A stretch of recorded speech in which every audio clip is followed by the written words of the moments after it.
ตัวเอียงโมเดลซื้อเอาเนาะโมเดลซื้อเอาโมเดลไอ้ซื้อมาซื้อหนังคนไทยเดียวได้เดียวกั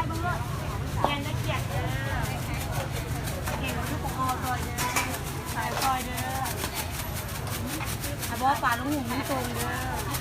สามพัน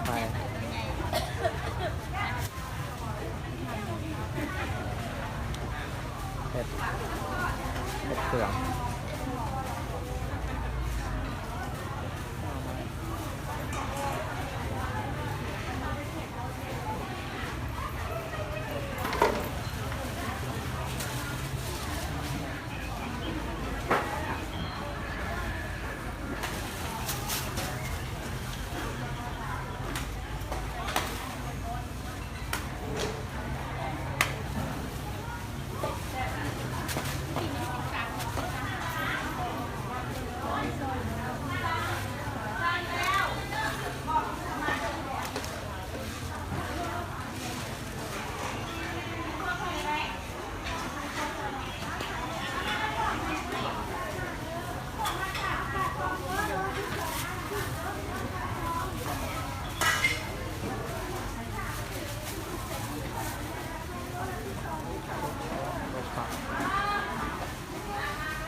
อันนี้ตัวคมหรือตัววาน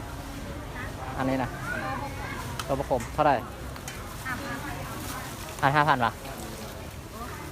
ตัวนี้มาอันนี้สร้างตัวนั้นมาละ10ตัวนี้มาละ10ตัววานที่นี่เอาตัวนึงคนมีข้าว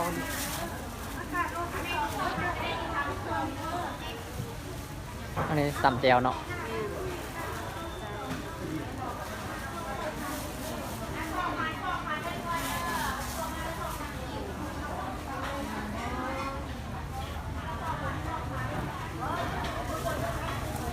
เอาเลยค่ายเอาอะไรเนี่ย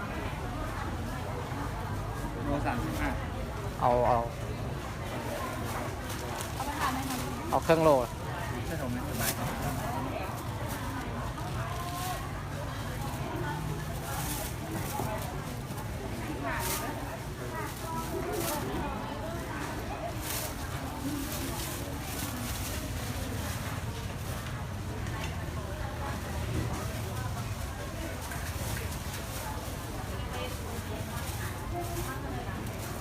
3,000เลยป่ะ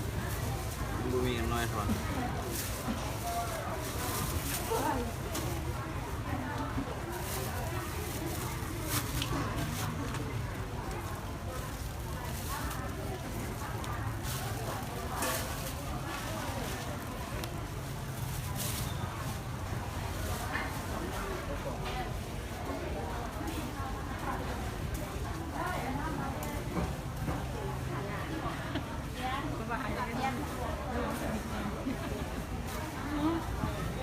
จานเท่าไรเนาะ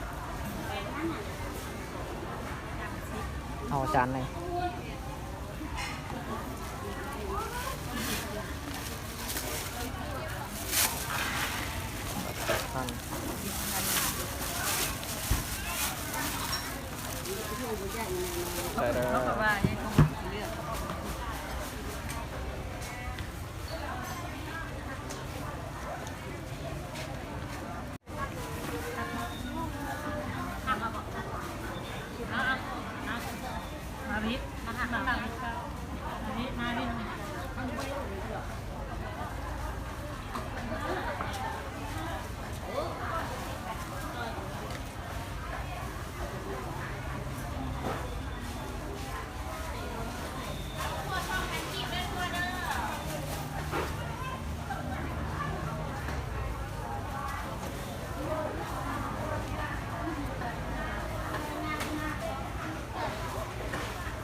นี่แมนยอดวายที่เราไปซื้ออยู่ตลาดเมื่อกี้นี่เนาะ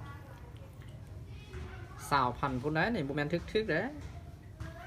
12ยอด20,000วันนี้เราจะมาตำแจวให้กินเนาะงามบ่โอ้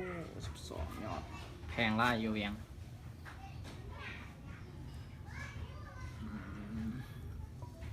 เดี๋ยวเราสิพาไปเฮ็ดตำแจวยอดวายเนาะเดี๋ยวเราสิเด็ดเอาแต่ยอดมัน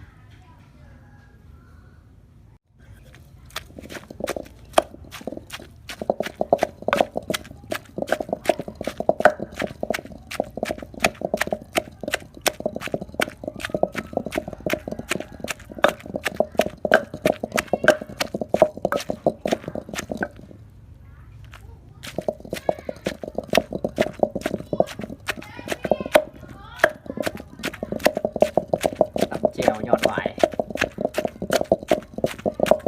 เจียวยอดวาย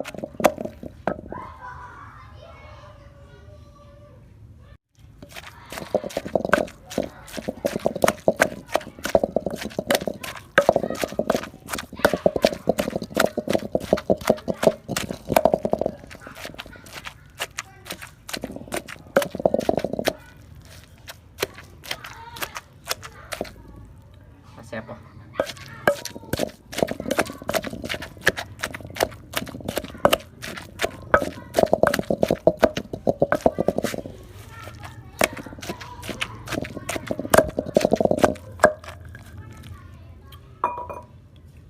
ชิมเบิ้ง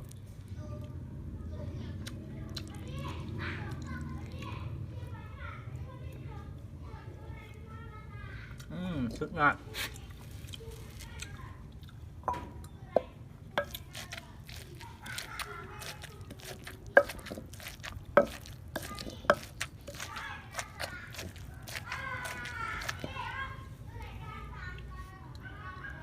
เจียวยอดวาย